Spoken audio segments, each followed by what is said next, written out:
بسم اللہ الرحمن الرحیم صلی اللہ علی النبی الکریم صلی اللہ علی رسولہ الکریم۔ پیارے نبی صلی اللہ علیہ وآلہ وسلم کی پیاری باتیں۔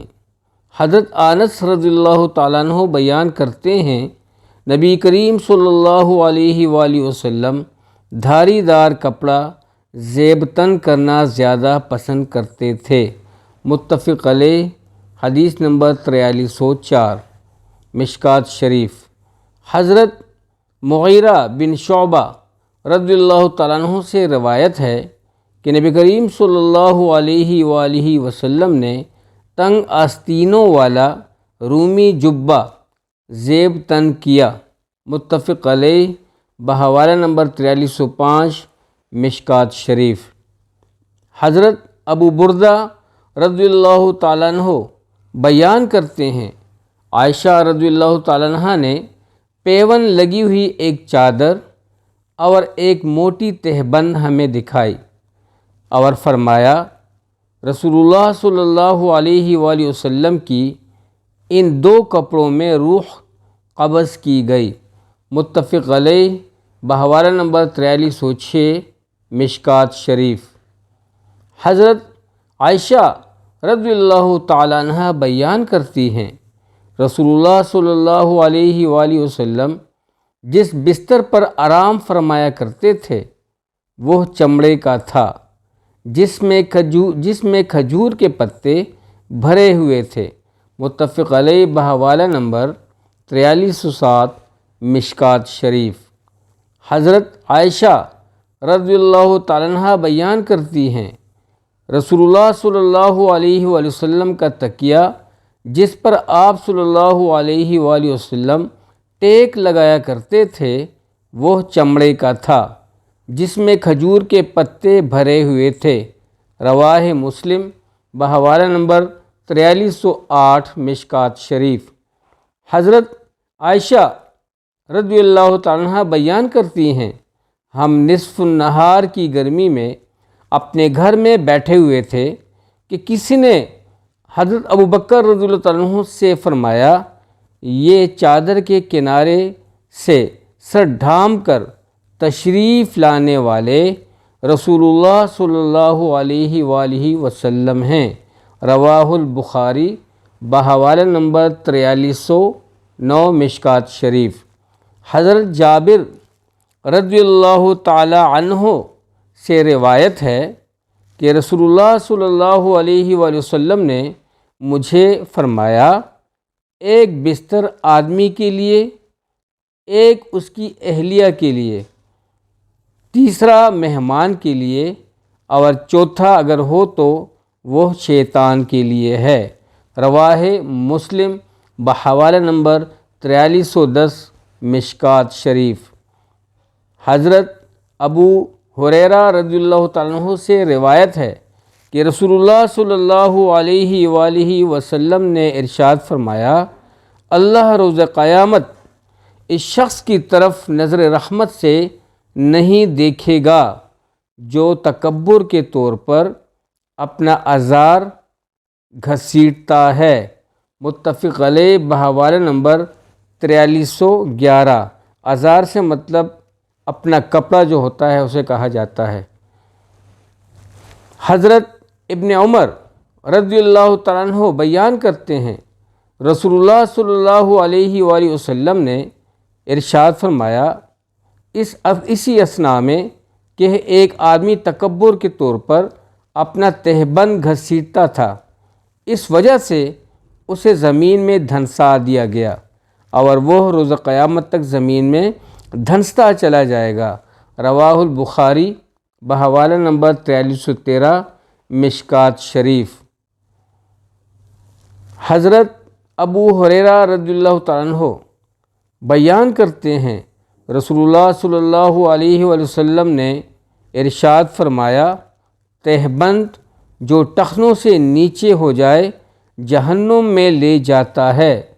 رواہ البخاری، بحوالہ نمبر 4314، مشکوٰۃ شریف۔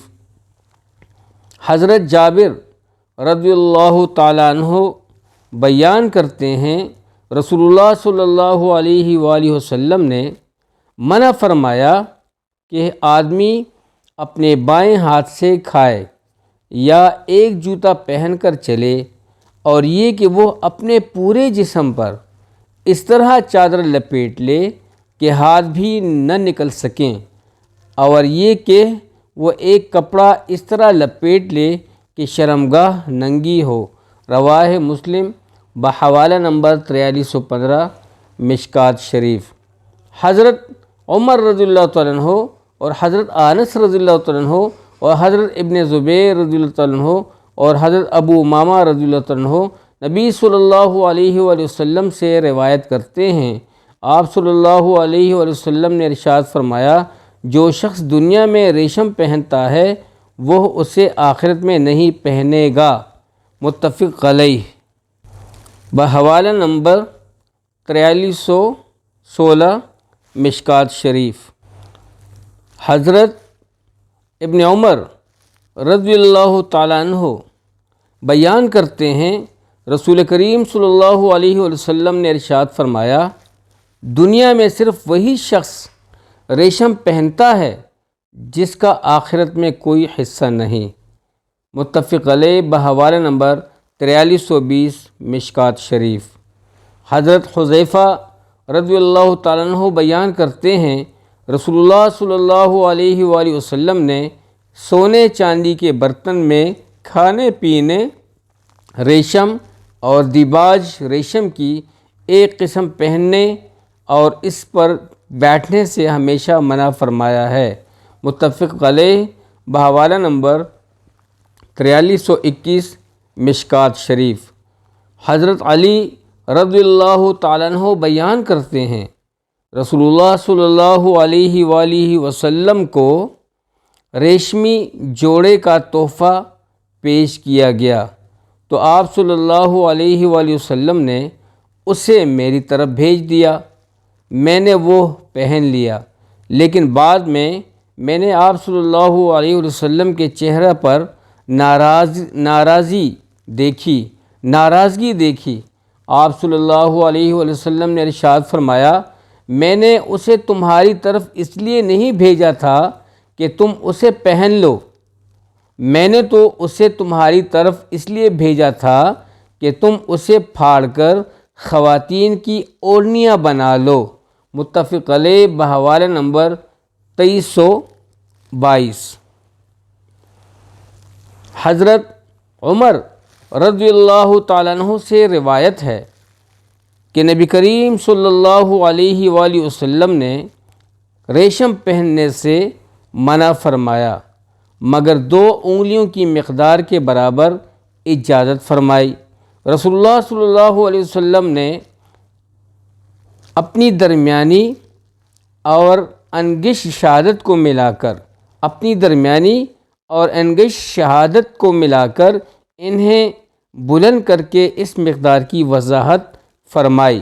متفق علیہ بحوالہ نمبر 4323 مشکات شریف۔